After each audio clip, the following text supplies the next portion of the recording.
Ustaz. Waalaikumsalam warahmatullahi wabarakatuh. Alhamdulillah khair. Antum gimana sehat ya? Alhamdulillah. Gimana aktivitas antum nih? Dagang Ustaz. Alhamdulillah dagang. Teman antum mana? Soib antum si Fahmi itu. Udah nikah belum dia? Udah nikah belum? Wah, masya Allah. Assalamualaikum warahmatullahi wabarakatuh. Alhamdulillah yang Sehat Fahmi. yang dia omongin baru datang nih. Boleh gabung nih Sat ya? Oh, fadal. Gimana? Ngomong lagi pada ngomong apa nih Sat? Ini lagi tanya. Kelihatannya seru banget nih. Iya. Sampai akhirnya 3 nih Pak Sat. Iya, makanya kan innallaha yuhibbul witar. Sebenarnya Allah itu mencintai yang ganjil. Masya Kan Allah. kita ganjil nih. Ya kan? Masya Allah. Gimana kabar antum sehat ya? Alhamdulillah Sat. Alhamdulillah. Kapan nikah? Belum? Oh, Insya Allah. Tadi aneh tanya antum, Mama Apa Ridho itu, Ustaz? nih. Tanya antum mana teman antum yang belum nikah nih? Masya Allah. Ini udah mau lebaran haji nih besok nih. Antum belum nikah? Belum sih Sat. Masya Tapi Allah. nanti ada Insya Allah ya. rencana Insya Allah. ke Insya depan. Allah. Amin. Di jalan tuh Sat banyak kambing-kambing tuh mau lebaran nih Sat biasa Sat. Biasa kalau Tanah Abang mah biasa di sini. Gimana nih? Sehat ya? Alhamdulillah Sat. Iya. Ini korban gimana Sat? Korban Kalau gimana? Kita lihat di dalam kisah Al-Quran, adakah yang menceritakan bagaimana faedah tentang korban itu sendiri? Ah, nah, antum Boleh Sat ya, kasih kita ini dong, kisah yang membuat kita tergugah gitu iya. untuk berkurban. Iya, memang Idul Adha ini khususnya Yaumun Nahr, yaitu Yaumun hari Nahr. penyembelihan, itu tidak lepas dengan kisah Abul Anbiya Nabi Ibrahim alaihissalam. Ya, jadi yang namanya peristiwa Idul Adha ini tidak terlepas dari kisah Abul Anbiya. Abul Anbiya. Ya, bapaknya para nabi itu Nabi Ibrahim alaihissalam. Karena di antara kisah-kisah nabi dan rasul terdahulu yang Allah Subhanahu wa taala jadikan nabi tersebut dan rasul tersebut sebagai teladan. Bahkan di dalam Al-Qur'an ada 2 nabi atau rasul yang diberikan atau mendapatkan gelar sifat uswatun hasanah. Uswatun hasanah. Itu teladan yang baik. Yang pertama Nabi kita Muhammad sallallahu alaihi wasallam, yang kedua adalah Nabiullah Ibrahim alaihissalam. Nabi Muhammad sallallahu alaihi wasallam jelas nabi kita yang mulia, dan Allah sebut laqad kana lakum fi rasulillahi uswatun hasanah. Sungguh telah ada pada diri rasul itu adalah teladan yang baik. Dan begitu juga dengan Nabiullah Ibrahim, qad kanat lakum uswatun hasanah fi Ibrahim walladzina ma'ah. Jadi sungguh ya telah terdapat suri teladan bagimu pada diri Ibrahim. Oleh karenanya peristiwa Idul Adha ini adalah peristiwa yang tidak bisa dilepaskan dari kisah Nabiullah Ibrahim. Oleh karenanya yang namanya Idul Adha itu terkait dengan udhiyah atau tadhiyah, yaitu pengorbanan. Oleh karenanya Nabiullah Ibrahim itu adalah nabi yang mendapatkan ujian yang sangat dahsyat, yang mungkin apabila ujian tersebut menimpa salah satu di antara kita, maka kita nggak akan sanggup untuk menerima ujian tersebut. Oleh karenanya Allah Subhanahu wa taala menyatakan dalam Al-Qur'an, wa idibtala Ibrahim rabbuhu bikalimatin fa'atammahun qala inni ja'iluka lin-nasi imama qala wa min dhurriyyati qala la yanalu ahdi adh-dhalimin.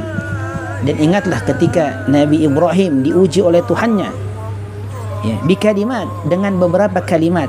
Para ulama tafsir menyatakan bahwa kalimat di sini adalah bermakna ujian. Dan ujian itu bersifat atau ujian sifatnya adalah bisa perintah dari Allah dan bisa juga larangan dari Allah Subhanahu wa taala. Itu ujian yang menimpa Nabiullah Ibrahim. Ya, kemudian apa? Fa'atammahun. Dan Nabiullah Ibrahim menjalankan ujian tersebut dengan sukses, menunaikannya dengan sukses. Oleh karena Allah Subhanahu wa taala menyatakan, ya, qala inni ja'iluka lin-nasi imama. Ya, Allah berkata, sesungguhnya aku akan menjadikan kamu sebagai pemimpin bagi manusia. Ya, kita lihat pengorbanan Nabiullah Ibrahim yang pertama atau ujian Nabiullah Ibrahim yang pertama apa? Bahwasanya Nabiullah Ibrahim diuji Dan ini butuh pengorbanan. Ya. Diuji oleh Allah dengan ayahnya yang seorang pemahat patung berhala. Ya kan? Nabiullah Ibrahim diuji oleh Allah. Diuji sebatas mana kecintaan beliau terhadap Allah dibandingkan kecintaan terhadap ayahnya. Ini pengorbanan, butuh pengorbanan. Beliau lebih mendahulukan Allah dibandingkan ayahnya. Oleh karenanya Nabiullah Ibrahim berdakwah kepada ayahnya, ya abati lima ta'budu ma la yasma' wa la yubsir wa la yughni anka syai'a. Kan? Ya wahai ayahku, kenapa engkau menyembah kepada sesuatu yang tidak dapat mendengar, tidak dapat melihat, dan tidak dapat mendatangkan sesuatu apapun? Kemudian Nabiullah Ibrahim terus mendakwahkan bapaknya terus, sehingga bapaknya pun marah kepada Ibrahim. Dan bapaknya pun mengatakan kepada Ibrahim, araghibun anta an alihati ya Ibrahim, apakah engkau membenci Tuhan-Tuhan kami wahai Ibrahim? La illam tantahi la arjumannak wahjurni maliya. Ya, sekiranya engkau tidak berhenti dari mendakwahkanku wahai Ibrahim, niscaya aku akan melempar kamu dengan batu dan tinggalkan aku dalam keadaan yang sangat lama. Kemudian Nabiullah Ibrahim ya mengatakan kepada bapaknya, salamun alaik, keselamatan, semoga keselamatan dilimpahkan untukmu wahai ayahku. Sa'astaghfiru laka rabbi innahu kana bi hafiyya. Sesungguhnya aku akan memohonkan ampunan bagimu kepada Tuhanku, karena sesungguhnya dia maha baik terhadapku. Ya. Itu di antara pengorbanan Nabiullah Ibrahim, lebih mementingkan cintanya kepada Allah. Ya. Ini perasaan ini. Bagaimana seorang anak cintanya terhadap ayahnya, tapi Nabiullah Ibrahim mendahulukan kecintaannya terhadap Rabbnya. Ini kan butuh tadhiyah, pengorbanan. Lalu apalagi pengorbanan Nabiullah Ibrahim? Yaitu Nabiullah Ibrahim kemudian beliau diuji oleh Allah Subhanahu wa taala tidak memiliki keturunan sampai tua. Ya, ini butuh pengorbanan. Ya, butuh pengorbanan. Kemudian Nabiullah Ibrahim tidak putus asa dan berdoa kepada Allah, Rabbi habli minas salihin. Wahai Tuhanku, anugerahkanlah kepadaku keturunan yang soleh. Kemudian doa Nabiullah Ibrahim diijabah oleh Allah, dan Allah mengatakan fabasyarnahu bighulamin halim. Dan kami berikan kabar gembira kepada Ibrahim dengan seorang anak yang sangat penyabar. Belum sampai di situ ujian Nabiullah Ibrahim, pengorbanan Nabiullah Ibrahim dituntut lagi dengan apa? Untuk mengasingkan istri dan anaknya di sebuah tempat lembah yang tidak ada manusia dan tidak ada air, tidak ada pepohonan sama sekali. Ya, ketika Hajar dan anaknya Ismail yang masih merah, ya, kemudian diasingkan di sebuah lembah yaitu di Mekkah yang saat itu tidak ada apa-apanya, tandus sama sekali. Makanya Hajar berkata kepada Ibrahim ketika ditinggalkan oleh Ibrahim, ya Ibrahim, ya kan? Wahai Ibrahim, aina tadhhabun wa tatrukuna? Wahai Ibrahim, kemana engkau pergi dan kemana engkau tinggalkan kami di sini, di tempat yang tidak ada pohonan, tidak ada manusia dan tidak ada sesuatu apapun di sini. Terus Hajar berkata kepada Ibrahim, tapi Nabi Ibrahim berdiam, tidak menjawab. Kemudian Hajar mengatakan kepada Ibrahim, ya Ibrahim, ya, Allahu amaraka bihada, apakah Allah yang memerintahkanmu seperti ini? Maksudnya untuk meninggalkanmu dan meninggalkanku dan anakmu di tempat seperti ini. Lalu Nabiullah Ibrahim mengatakan, na'am, iya. Maka Hajar pun berkata kepada Ibrahim, idzan la yudayyi'una Allahu abadan. Ya, kata Hajar kepada Ibrahim, jika Allah yang memerintahkan seperti itu, maka Allah tidak akan menelantarkan kami selama-lamanya. Kemudian Nabiullah Ibrahim berdoa kepada Allah Subhanahu wa taala dengan doa yang diabadikan dalam Al-Qur'an. Apa doanya? Rabbana inni askantu min dzurriyyati biwadin ghairi dzi zar'in 'indaka baitikal muharram Rabbana liyaqimus shalah faj'al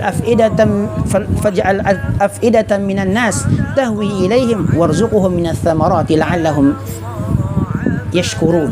Ya kan? Wahai Tuhanku, wahai Tuhan kami, sesungguhnya aku menempatkan sebagian keturunanku di tempat yang tidak ada kehidupan, tidak ada pepohonan, di dekat rumahmu Baitullah, dan jadikanlah orang-orang itu untuk mengerjakan sholat. Jadikanlah kami termasuk orang yang mengerjakan sholat, dan jadikanlah hati manusia itu condong kepada mereka, dan berikanlah mereka dari rizki buah-buahan agar mereka bersyukur kepada Allah Subhanahu wa ta'ala. Doanya Nabi Ibrahim. Itu doa Nabiullah Ibrahim, dan itu butuh pengorbanan, tadhiyah. Kemudian apalagi pengorbanan Nabiullah Ibrahim, bahwasanya Nabiullah Ibrahim berkorban untuk menyembelih anaknya. Dan Nabiullah Ibrahim bermimpi. Ya, apa mimpi Nabiullah Ibrahim? Mimpi seorang nabi adalah wahyu. Ya kan? Maka ketika anak yang telah digadang-gadang, anak yang telah diinginkan, disayangnya, dan ketika besar, Allah perintahkan untuk menyembelih anak tersebut. Ya, beliau mengatakan kepada anaknya, "Ya bunai, inni ara fil manam anni azbahuka fanzur madza tara." Wahai anakku, sesungguhnya aku bermimpi semalam bahwasanya aku menyembelihmu. Lalu apa pendapatmu wahai anakku? Apa jawaban Nabiullah Ismail? Ya, anak yang terdidik dengan tauhid, anak yang dididik oleh dakwah tauhid. Kemudian jawaban Nabiullah Ismail, "Ya abati, if'al ma tu'mar, satajiduni insyaallah minas sabirin." Wahai ayahku, lakukan apa yang diperintahkan lakukan apa yang diperintahkan. Sesungguhnya engkau akan mendapati aku termasuk orang-orang yang sangat sabar. Ya, itu diantara pengorbanan Nabi Ibrahim. Makanya kaitan kurban ini, kaitan udhiyah ini, kaitannya tidak lepas dari kisah Nabiullah Ibrahim. Jadi kalau kita mau sukses, ya, kalau kita mau sukses menjalani hidup ini, pasti ada ujian. Betul. Setiap kita itu mengalami ujian, dan ujian kita tidak seberat sebagaimana ujian para nabi dan rasul. Ya. Itu pengorbanan Nabi Ibrahim. Ya. Sehingga kalau kita umat Nabi Muhammad SAW ingin mendapatkan kesuksesan, maka kita harus melalui proses-proses tadhiyah. Itu ada pengorbanan di dalamnya. Kalau antum ingin beribadah kepada Allah, pasti ada pengorbanan. Mengorbankan waktu antum, mengorbankan tenaga antum, mengorbankan harta antum. Dalam urusan haji, itu antum mengorbankan bukan hanya tenaga fisik, tapi antum mengorbankan apa? Mal, harta antum. Ya kan? Mengorbankan tenaga antum. Ya. Semua butuh pengorbanan. Apalagi Allah zat yang wajib kita sembah, dan Allah lah zat yang wajib kita puji, ya. Dan Allah yang wajib kita ibadahi, dan tidak ada yang wajib kita ibadahi selain Allah Subhanahu wa ta'ala. Karena Nabiullah Ibrahim adalah nabi yang sangat gigih mendakwahkan tauhid la ilaha illallah. Kita bisa baca kisah-kisahnya bagaimana pengorbanan Nabiullah Ibrahim sehingga beliau sampai dibakar juga. Ya, sampai dibakar. Ya kan? Itu pengorbanan semua. Jadi kalau antum hidup di dunia ini tanpa pengorbanan, maka antum ya bukan siapa-siapa. Setiap kita akan diuji. Cuman bagaimana nanti kita ya menyikapi ujian tersebut. Karena Nabiullah Ibrahim ketika mendapatkan ujian dari Allah, apa? Kata Allah, fa'atammahun. Nabiullah Ibrahim menunaikannya dengan sukses. Sehingga apa? Sehingga dia jadikan pemimpin bagi manusia. Qala inni ja'iluka lin-nasi imama. Ya kan? Sungguh aku akan menjadikan engkau sebagai pemimpin bagi manusia. Itu diantara faidah tentang udhiyah atau tadhiyah, berkorban di dalam bulan haji ini. Gitu. Wallahu a'lam. Luar biasa saat tadi penjelasannya tuh ya, gimana dok? Gimana dok?